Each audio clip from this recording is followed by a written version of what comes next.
Good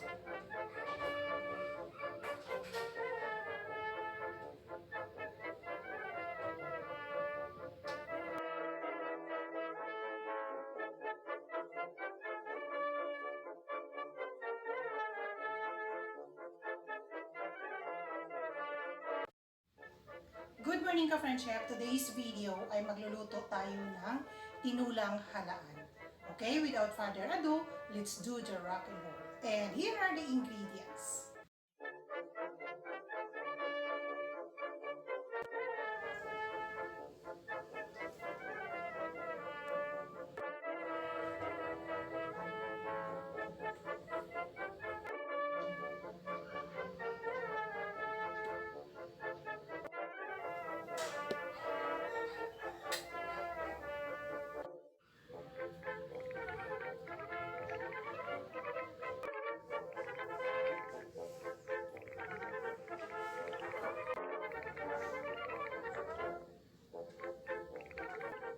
Do first ka-friendship, sa isang preheated pan, maglalagay tayo ng cooking oil.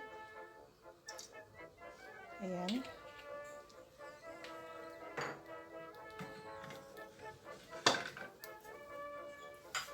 And then, idagdag at isutay natin ang ating garlic.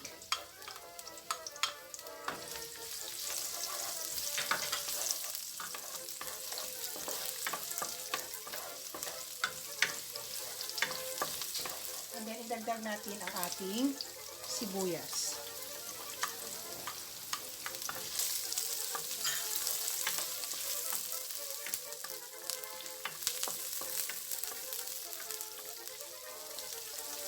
And then after that, idagdag na rin natin ang ating halaan.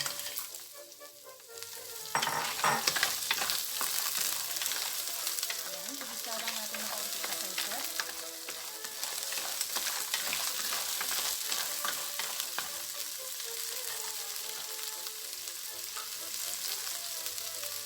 Pwede na natin i-season ng salt at pepper.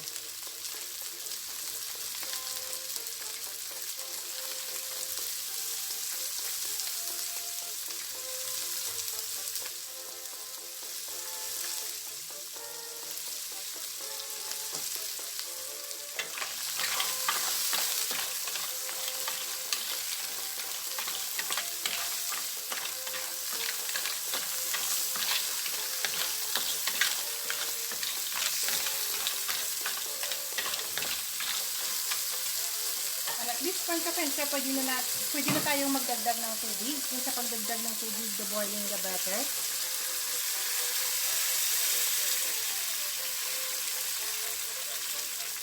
Ayan. And then, pwede na rin natin idagdag ang ating lemongrass at saka ang ating siling haba.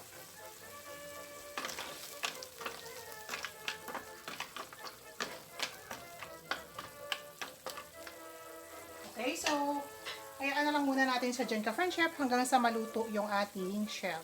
Balikan natin siya later. Okay ka-friendship, okay na yung ating shell. So, what we're going to do next is, pwede na natin idagdag ang ating papaya. Okay, so, hayaan na lang muna natin sa dyan ka-friendship hanggang sa maluto yung ating papaya. Balikan natin siya later. Ayan ka-friendship, okay na yung ating papaya. So, what we're going to do next is, idagdag na natin yung ating malunggay. Ayan. Huwag nating hayaang i-overcook yung ating malunggay ka-friendship. Ayan, luto na siya ka-friendship. So, diba napakadali lang. So, what we're going to do next is, squeeze tayo ng dalawang calamansi to enhance the flavor of our tinulang halaan. Okay? So, ayan ka-friendship, luto na siya, ready for serving na siya. Ito na po ka-friendship ang ating finished product, ang ating tinulang halaan. Okay? So, garnish lang natin siya ka-friendship ng spring onion. Okay? So, ayan na po siya ka-friendship.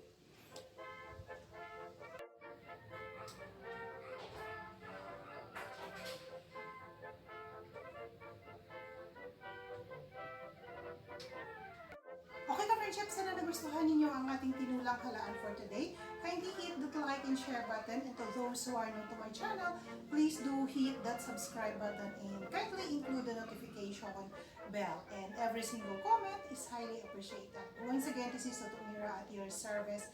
Always remember, staying positive doesn't mean you have to be happy all the time. It means that even on hard days, you know that there are better ones coming. Okay, thank you very much for watching. See you on my next video. God bless us all. Bye-bye.